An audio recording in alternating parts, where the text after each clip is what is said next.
Risk Management Professional Exam Preparation Course. Differences and relation between project risk management and project management.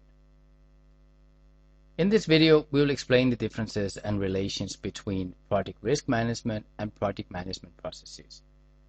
The video is divided into the following topics: why project risk management is needed, and then we will have a look at the relation between project risk management and project management. So let's first look at why project risk management is needed. First of all projects has uncertainty. There is always something we do not know when we start a project and when we execute a project. And uncertainty is almost always the largest at the beginning. Uncertainty we cannot eliminate. We cannot know everything unless it is a repeating of something we just did, which is a very low risk project. But if it's a normal project where it has a fixed scope, start date and an end date, and a fixed objective, there will be certain uncertain elements that we cannot predict. So, and which if we cannot predict it and if we don't know it, we will not be able to eliminate it. Now, uncertainty can be reduced using simple discipline techniques. And one of them is project risk management, because project risk management provides a process to understand and manage uncertainty in processes. This is really the definition of project risk management, and this is why we need to have project risk management. Said in other words, for project managers to be fully effective, it is important that project risk management is not viewed as an optional task. Why? Because uncertainty is there. It can't be eliminated. All projects have uncertainty, and we need to have a risk management process in place to handle the uncertainty. Again, just want to make a note.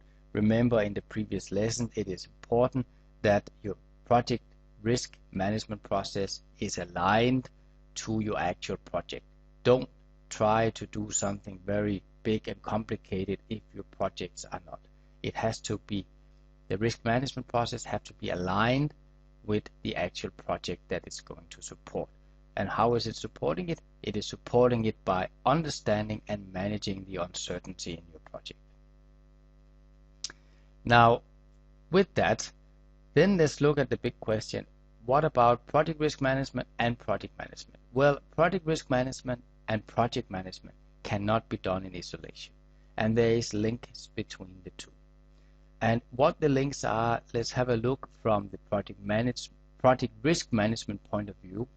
So there are certain output of project risk management which will impact or possibly impact your project management process. That goes for estimating, planning, and so on, and we'll go into more detail about this.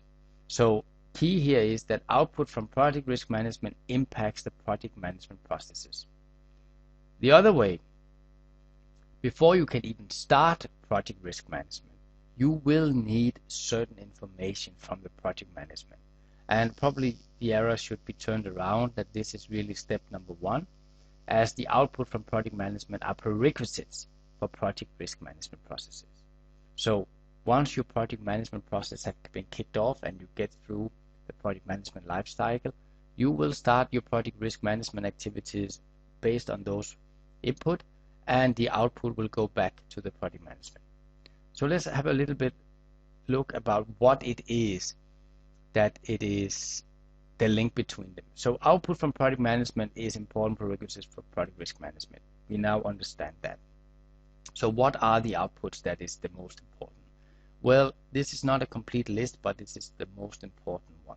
So one is the project work breakdown structure, or VBS. Once you have your work breakdown structure, you need that as input for your project risk management project. You will also make some assumptions in your project management process, and that assumption list, as well as project estimates for resources, budget, schedule, is key inputs to the risk management project. Project schedule naturally is very important. We need to know what is our start and end date, and what time do we have that we need to address. So if it's long projects, the risk is larger and you might be more strict. If it's short projects, the risk is generally lower. And as well as project scope. Is it a very complicated scope? Is it a very simple scope? Are there some uncertainty in the scope that is on the assumption list? All of these 5 elements are very important prerequisites that you need to have in place from your project management process before you can start your project risk management process. The other way, output of project risk management could impact the project management process. And I say could because it is not necessarily that once you go through the risk management processes that you will have any impact to your project management process, but often you have.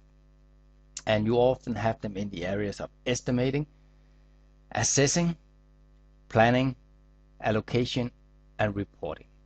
Now, since this is very important that we understand what, as we have in this course focus on the project risk management, it's very important that we understand the output of the risk management and what is the impact back to the project management. Why we will go through these 5 areas individually in the next sections. So let's first look at the estimation.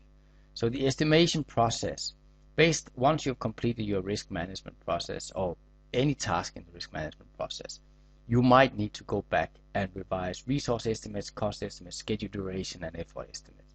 And why I'm saying this is that to mitigate risk, you often need resources, cost, and you might even need additional time to mitigate a risk.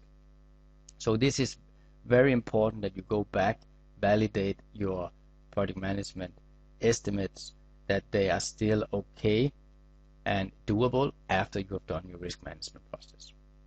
Next one is assessment process. So assessment in terms of project management and PMI is assessing impact of scope changes. So assessing something in this case is that once you have dealt with the risk, you might have a new process or you might have some consideration that you need to take into account when you assess impact of scope changes, because a scope change might impact the risk list as well.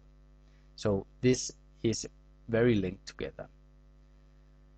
Then let's have a look at the next one, which is the planning. So planning in terms of the planning exercise itself, cost estimates, schedule duration, and effort estimate, is very dependent on what comes out of the risk management process.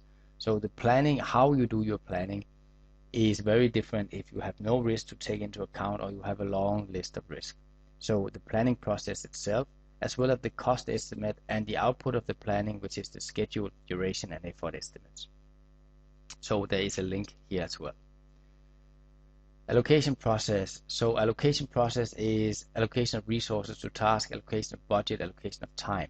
So again, if you have a lot of risk, the risk pattern and the risk response might impact how you're going to allocate resources, how you're going to allocate budget, how you're going to allocate time.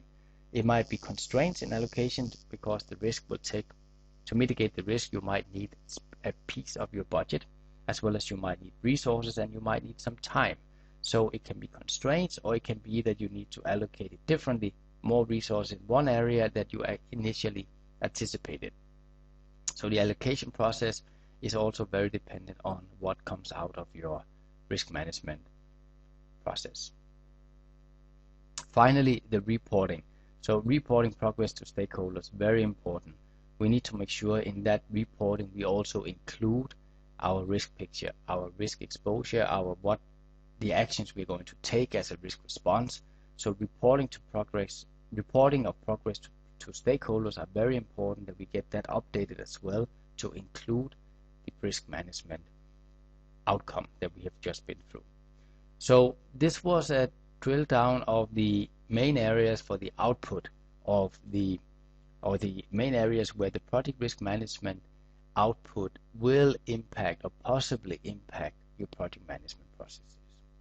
So this should document and give you a better understanding that the two is very interrelated. And again, remember the note made earlier that risk management is not an optional task. It is a mandatory task. The scope of it, how comprehensive you have to do it, needs to be aligned with your project itself.